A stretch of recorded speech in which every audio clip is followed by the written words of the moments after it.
Proklamasi kami, bangsa Indonesia, dengan ini menyatakan kemerdekaan Indonesia. Hal-hal yang mengenai pemindahan kekuasaan dan lain-lain diselenggarakan dengan cara saksama dan dalam tempo yang sesingkat-singkatnya.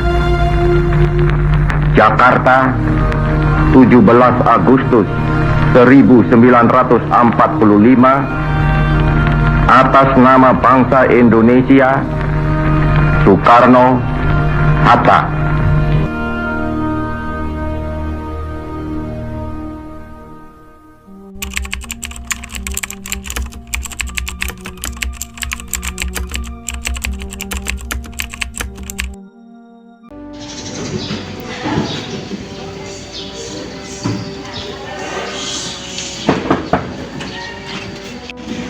Assalamualaikum.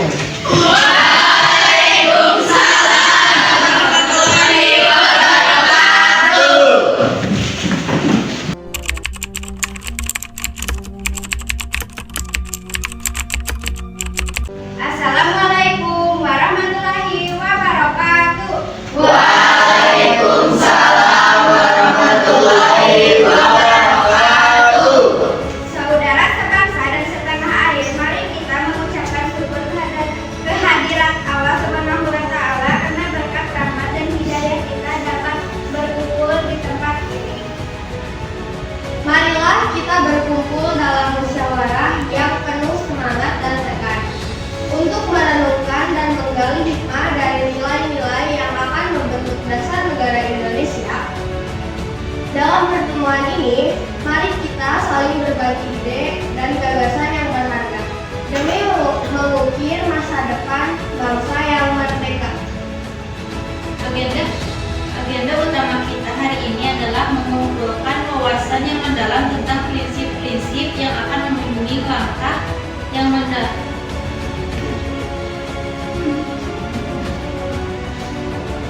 kemerdekaan yang diidamkan.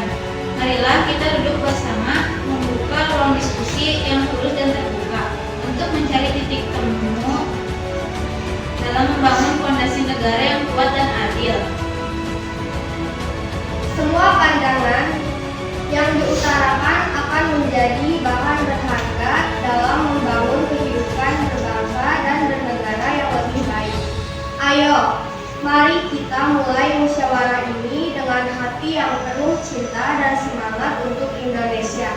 Maka dalam kesempatan ini kita akan menentukan dasar negara yang tepat untuk bangsa kita yang tercinta ini.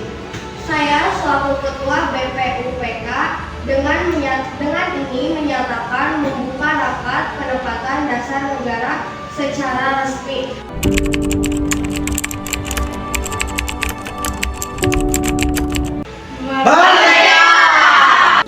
Sebelum kita masuk ke tahap diskusi, saya ingin memberikan kesempatan kepada masing-masing anggota untuk menyampaikan pandangan awalnya mengenai dasar negara yang ideal. Setiap anggota memiliki waktu untuk memberikan pandangan mereka. Saya harap kita dapat berdiskusi dengan bijaksana, mendengarkan dengan seksama, dan menghormati pendapat setiap anggota. Silakan memberi pandangan Anda tentang dasar negara ideal yang Anda harapkan.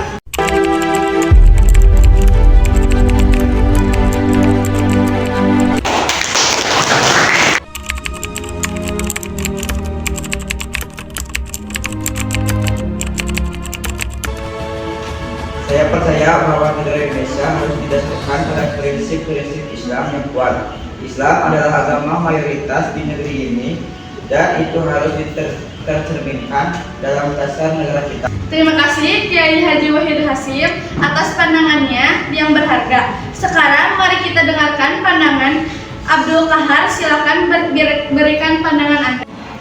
Saya rasa sebagai negara dengan mayoritas penduduk Muslim, mengadopsi Islam sebagai landasan bernegara bisa menguatkan identitas nasional kita. Saya ingin menekankan bahwa Islam adalah bagian penting dari budaya dan sejarah Indonesia. Mengadopsi Islam sebagai landasan negara bisa bisa memperkuat jati-jati kita sebagai bangsa. Baik itu, membangun negara berdasarkan nilai-nilai Islam dapat mengarah pada keadaan sosial yang lebih baik. Karena Islam mendorong pemberian zakat dan perhatian terhadap kaum miskin. Saya setuju Islam juga dapat menjadi dasar untuk mengatasi korupsi dan ketidakadilan. Karena prinsip-prinsip Islam mengajarkan kejujuran dan moralitas tinggi.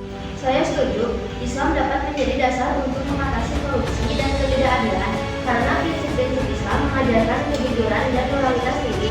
Tetapi apakah kita tidak akan mengabaikan prinsip kebebasan beragama dan pluralisme yang merupakan bagian dari identitas kita?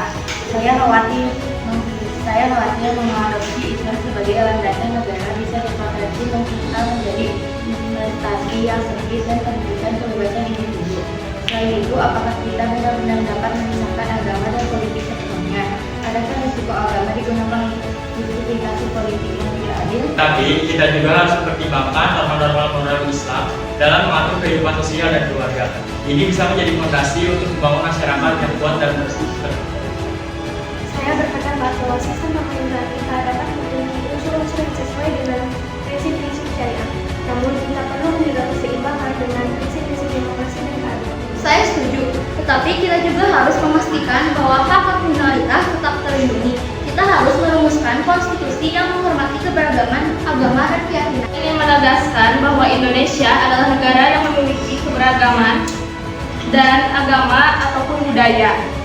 Prinsip Bhinneka Tunggal Ika adalah dasar dari keberagaman ini.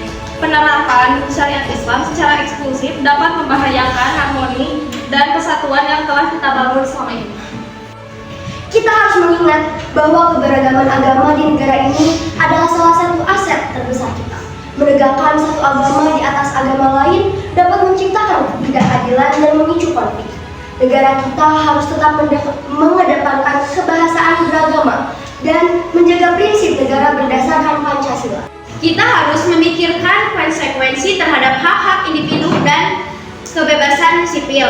Penerapan syariat Islam mungkin bisa membatasi hak-hak perempuan dan kelompok minoritas.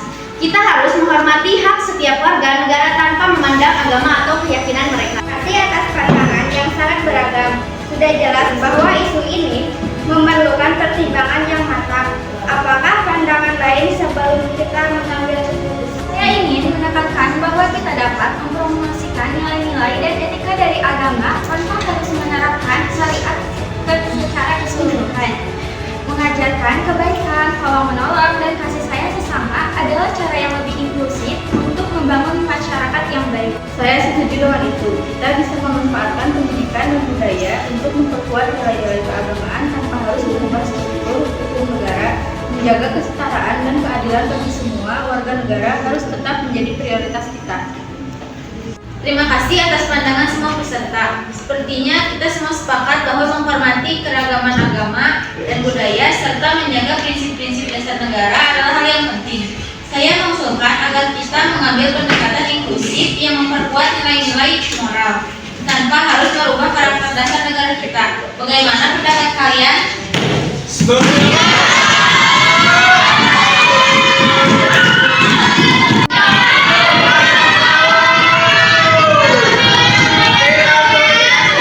Kita memang punya tujuan yang sama. Namun, jika Anda hanya berbicara di dalam kelompok itu, hanya percuma. Jadi, sampaikanlah usulan kalian di depan forum. Terima kasih kepada semua anggota yang telah memberikan pandangan mereka. Pandangan-pandangan ini merupakan landasan awal yang sangat berharga bagi proses penyusunan dasar negara. Setelah kita mendengarkan pandangan dari semua anggota, langkah selanjutnya adalah merumuskan garis besar dasar negara berdasarkan kontribusi dari masing-masing anggota. Saya ingin mengingatkan bahwa semangat dari musyawarah ini adalah untuk mencapai kesepakatan bersama. Oleh karena itu, mari kita jaga sikap terbuka, keterbukaan terhadap ide baru, serta semangat untuk mencari titik temu yang dapat menghasilkan dasar negara yang kokoh dan mewakili kepentingan seluruh rakyat Indonesia. Sekali lagi, terima kasih atas partisipasi dan kontribusi Anda semua dalam musyawarah ini. Mari kita mulai proses penyusunan dasar negara yang akan membimbing bangsa kita menuju masa depan yang lebih baik. Saya memiliki usulan. Indonesia merupakan negara yang kaya akan tradisi dan budaya. Jadi, saya harapkan kita bisa mempunyai dasar negara yang mampu mewakili keberagaman yang berada di Indonesia. Saya setuju. Memang seharusnya Indonesia memiliki ideologi yang mampu mempersatukan semua pihak agar tidak ada masyarakat yang merasa dinomorduakan. Saudara-saudara, saat mendengar beberapa usulan saudara sekalian, saya telah menyimpulkan apa dasar yang cocok untuk negara Republik kita. Dalam sidang hari ini, saya mengajukan usulan mengenai dasar negara yang berwujud yang sudah saya rumuskan saat ini. 1. Peri kebangsaan, 2. Peri kemanusiaan, 3. Peri ketuhanan, 4. Peri kerakyatan, 5. Kesejahteraan rakyat. Amir, saya akui pendapat Bung sangat luar biasa. Tapi Bung harus ingat, Indonesia memiliki mayoritas penduduknya beragama Islam. Jadi dasar negara kita harus berdasarkan Islam. Betul, Bung. Namun bahwa penerapan syarat Islam dapat mengaruh pada mayoritas yang lebih baik dan teraturan sosial. Agama memiliki peran penting dalam membentuk norma-norma sosial dan penerapan syariat Islam bisa menjadi cara untuk mencapai hal tersebut. Saudara-saudara, syariat Islam merupakan bagian integral dari identitas dan nilai-nilai masyarakat kita. Saya mengusulkan agar kita mengambil inspirasi dan prinsip-prinsip Islam dalam menyusun dasar negara. Namun, kita perlu memastikan bahwa prinsip-prinsip ini disusun secara inklusif dan menghormati kebebasan beragama. Saya setuju bahwa prinsip-prinsip Islam dapat memberikan kontribusi berharga.